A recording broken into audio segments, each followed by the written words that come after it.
안녕하세요. 반갑습니다. 먼저 댓글 남겨주시는 모든 분들께 진심으로 감사드립니다.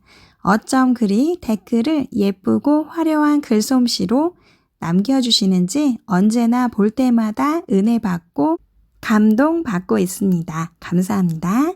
기도 제목도 많이 올려주세요. 기도 제목을 볼 때마다 많은 분들이 나만 힘든 게 아니구나 라고 많이 공감하면서 위로받습니다. 그러니까 기도 제목도 많이 올려주세요.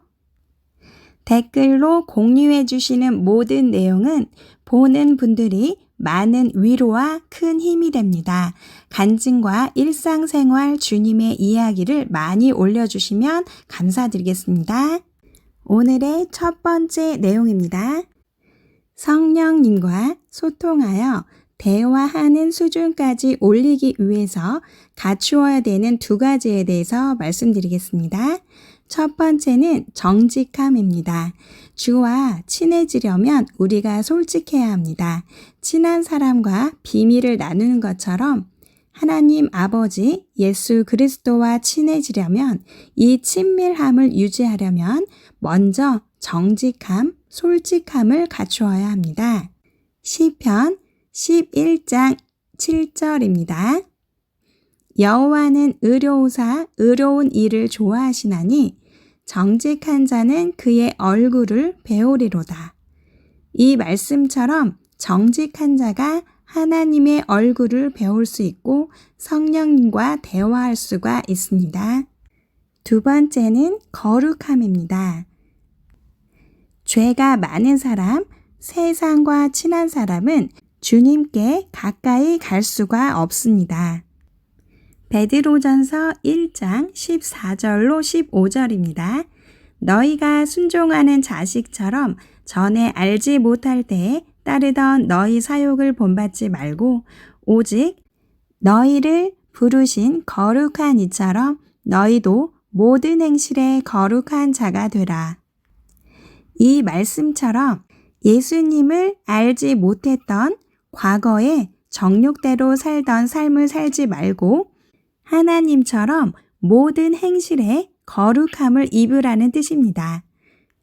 예를 들어 사기치고 도둑질하고 음란한 자들이 하나님께 진실되게 나아갈 수 없는 것처럼 우리는 먼저 행실에 있어서 거룩한 것을 모두 선택하고 거룩한 것을 행하여 하나님께 나아가야 합니다. 특히 기도하실 때 하나님하고 대화를 하시려면 굉장히 솔직하게 말씀을 하셔야 되세요. 예를 들면은 하나님, 오늘 제가 아무개를 만났는데요. 그 사람 때문에 너무 짜증이 났어요. 너무 힘들어요. 그런데 제 감정을 조절하기가 너무 힘든데 주님, 이것을 어떻게 해결해야 되고 이 사람을 만나야 돼요? 말아야 되나요? 이렇게 하나님께 정직하고 솔직하게 말씀을 해주시면 아버지께서 굉장히 친밀함으로 다가오셔서 응답해 주시곤 하니까 꼭 이렇게 해보세요. 그리고 우리가 하나님께 거룩함으로 나아갔을 때 하나님께서는 우리의 소원을 들어주십니다. 죄를 멀리하고 시편 11장 7절 말씀처럼 하나님의 얼굴을 배우려면 항상 솔직함으로 정직함으로 하나님께 나아가고 거룩함의 옷을 입어서 아버지와 친밀함으로 주와 소통하고 대화하는 수준까지 끌어올리시기를 부탁을 드립니다. 다음 내용입니다. 마가복음 11장 13절로 14절입니다. 멀리서 잎사귀 있는 한 무화과 나무를 보시고 혹 그 나무에 무엇이 있을까 하여 가셨더니 가서 보신즉 잎사귀 외에 아무것도 없더라. 이는 무화과의 때가 아님이라. 예수께서 나무에게 말씀하여 이르시되 이제부터 영원토록 사람이 내게서 열매를 따먹지 못하리라 하시니 제자들이 이를 듣더라. 이 말씀에 보면은 예수님께서 제자들과 같이 베다니에서 출발하여 오는 길에 예수님께서 배가 고프심을 느끼시고 멀리 있는 무화과 나무를 보시고 말씀을 하시는 장면이에요. 13절에 보면은 무화과 열매가 맺힐 때가 아직 아니었기 때문에 잎만 무성할 뿐 열매가 아직 맺히지 않은 나무였습니다. 그런데 이상하게 예수님께서는 14절에 이 나무를 보고 저주하시면서 결국에는 20절에 보면 나무가 뿌리부터 말라서 죽었습니다. 그런데 여기서 조금 이상하지 않으신가요? 왜 예수님께서 무화과의 때가 아닌데 열매가 아직 맺힐 때가 아닌데도 불구하고 열매가 맺히지 않았다고 이 나무를 저주해서 죽이셨을까요? 이것은 베드로가 생각이 나서 예수님께 질문을 하셨을 때 말씀하신 장면에서 알 수가 있습니다. 예수님께서는 23절에 마음속에 무엇이든지 의심 없이 믿으면 그대로 이루어진다라고 설명을 해주세요. 이 말씀에 비추어서 보면은 이 상황이 어떤 상황이냐면 무화과 나무에 열매가 맺히지 않을 때이니까 당연히 무화과가 열리지 않았을 거 아니에요. 그런데 예수님께서는 이렇게 설명을 하고 계시는 거예요. 너희의 상황을 보지 말아라. 너희의 환경을 보지 말아라. 너희가 보는 모든 상황과 환경은 아무것도 이루어지지 않을 상황이지만 믿으면은 그대로 된다. 이것을 믿으라. 이런 뜻입니다. 즉, 믿으면 때가 아니어도 이상히 여기지 않고 믿기만 하면 환경이 아니어도 모든 문제가 풀린다라는 뜻이에요. 믿으면 그대로 된다. 이런 뜻입니다. 그러면 그 다음에 예수님께서 어떤 말씀을 하셨는지 보겠습니다. 20절로 25절입니다. 그들이 아침에 지나갈 때 무화과 나무가 뿌리채 마른 것을 보고 베드로가 생각이 나서 여짜오되 라삐어 보소서 저주하신 무화과 나무가 말랐나이다. 예수께서 그들에게 대답하여 이르시되 하나님을 믿으라. 내가 진실로 너희에게 이르노니 누구든지 이 산더러 들려 바다에 던져지라 하며 그 말하는 것이 이루어질 줄 믿고 마음에 의심하지 아니하면 그대로 되리라. 그러므로 내가 너희에게 말하노니 무엇이든지 기도하고 구하는 것은 받은 줄로 믿으라. 그리하면 너희에게 그대로 되리라. 서서 기도할 때에 아무에게나 혐의가 있거든 용서하라. 그리하여야 하늘에 계신 너희 아버지께서도 너희 허물을 사하여 주시리라 하시니라. 역시 베드로답게 21절에 베드로가 생각이 나서 예수님께 말해요. 선생님, 저주하신 무화과 나무가 말라 죽었습니다. 뿌리부터 말라버린 것을 보고 베드로가 이렇게 말합니다. 그런데 예수님께서 정말 사람이 생각하기에는 정말 이해할 수 없는 답변을 하세요. 22절에 하나님을 믿어라. 이렇게 말씀하시면서 마음속에 아무 의심 없이 말한 대로 될 줄을 믿으면 그대로 이루어진다라고 말씀을 하고 계십니다. 여기서 무화과 나무의 무성한 잎은 성도들이 정말 많이 구하고 있다라는 뜻이에요. 우리가 정말 많이 구해서 무성한 잎이 난 겁니다. 그런데 믿음이 없어서 열매가 맺히지 않습니다. 왜냐하면 이 무화과 나무처럼 아직은 때가 아니기 때문에 열매가 맺힐 때가 아니기 때문에 당연히 열매가 맺히지 않을 거라고 생각을 하는 겁니다.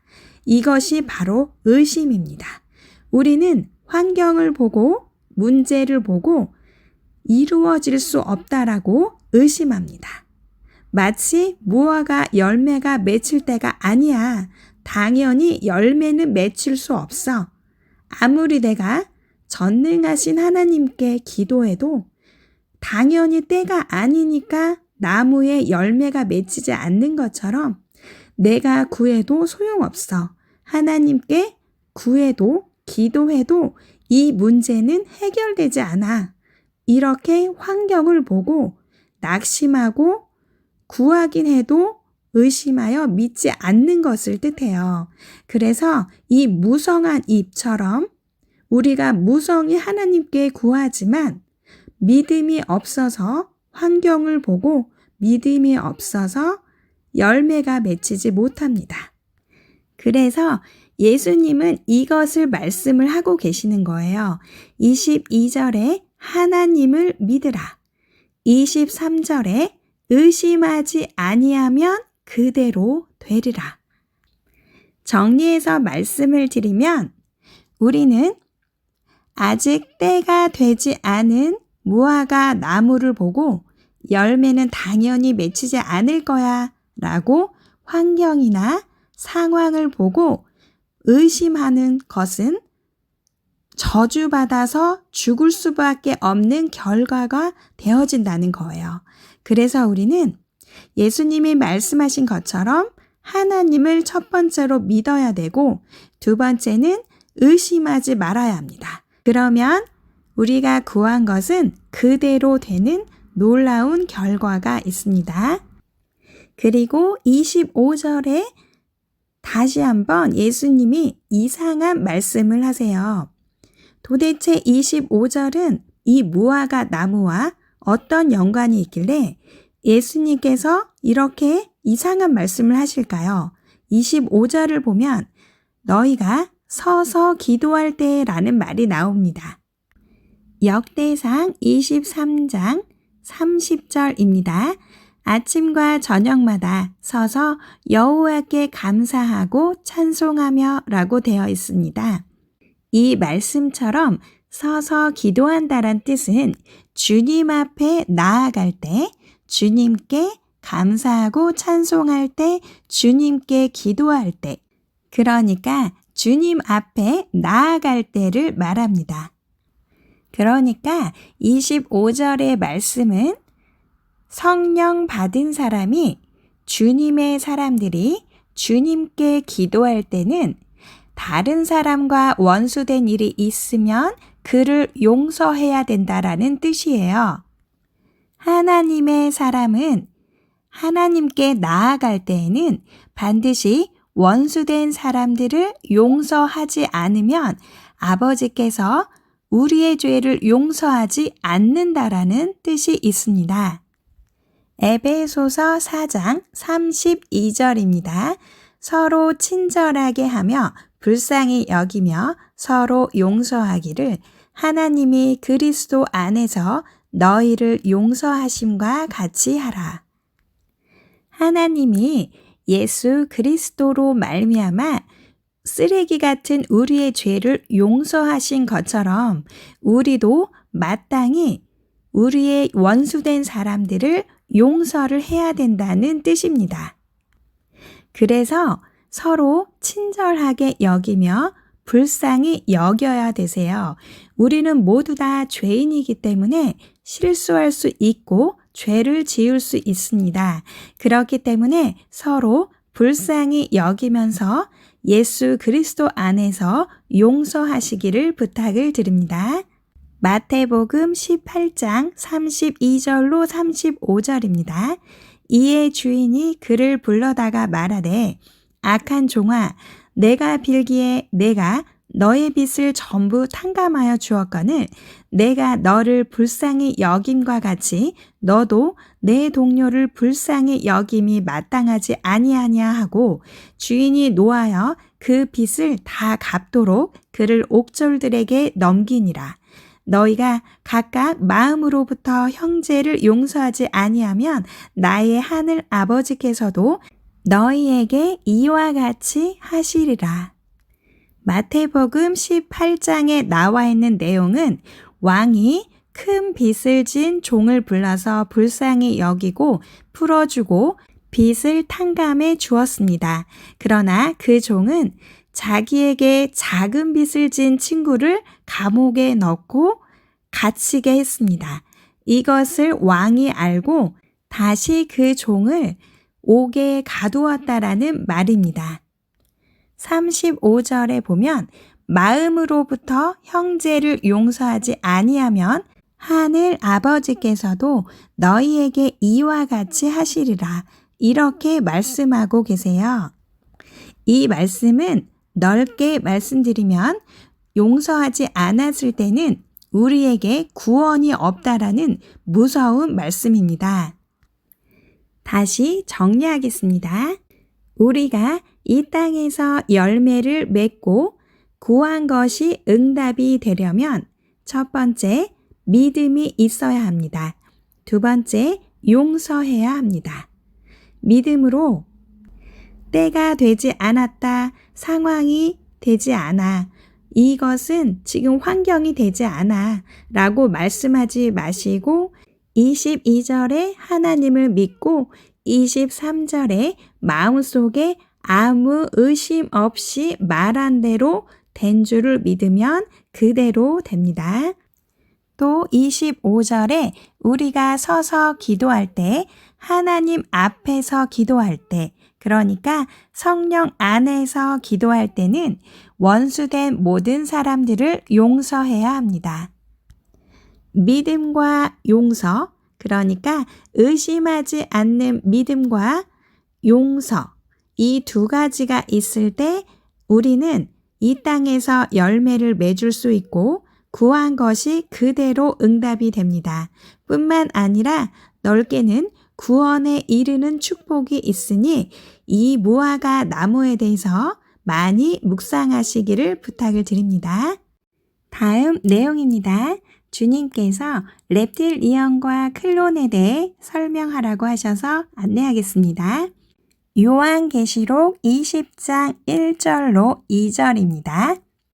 또 내가 보매 천사가 무저갱의 열쇠와 큰 쇠사슬을 그의 손에 가지고 하늘로부터 내려와서 용을 잡으니 곧 옛뱀이요 마귀요 사탄이라 잡아서 1000년 동안 결박하여. 이 말씀을 보면은 천사가 이 땅에 있는 뱀을 잡으러 하늘로부터 내려옵니다. 이것이 바로 렙틸리언의 존재입니다. 저번에 제가 물의 귀신, 물귀신이 노아 홍수 때 멸망하지 않았다라고 설명을 드리면서 렙틸리언도 이 땅에 아직 살아있다고 말씀을 드렸는데 여기에 대해서는 제가 시간이 안 돼서 설명을 드리지 않았어요. 그래서 어떤 분이 렙틸리언은 왜 땅에 있는지, 노아 홍수 때 왜 멸망이 되지 않았는지 질문을 해주셨는데 여기에 대한 답변이 바로 요한계시록 20장 1절에 있습니다. 천사가 렙틸리언 곧 이 뱀을 잡으려고 하늘로부터 내려와서 이것들을 결박합니다. 그러니까 이 땅에는 말씀의 성취를 위해서 뱀의 씨앗, 뱀의 후손이 렙틸리언이 있어야 합니다. 그래서 노아 홍수 때 멸망하지 않은 이 정체가 바로 땅의 렙틸리언인데요. 이 렙틸리언과 물속에 있는 물의 귀신들이 노아 홍수 때 멸망하지 않았습니다.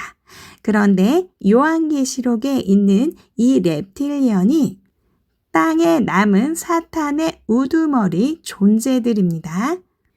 그런데 오늘은 클론에 대해서도 설명을 드려야 돼요.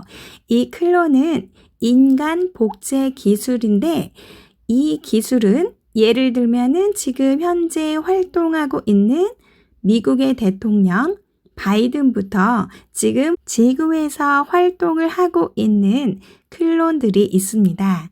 이들의 수명은 3, 4년 밖에 되지 않기 때문에 바이든만 해도 3, 4명이 된다고 해요.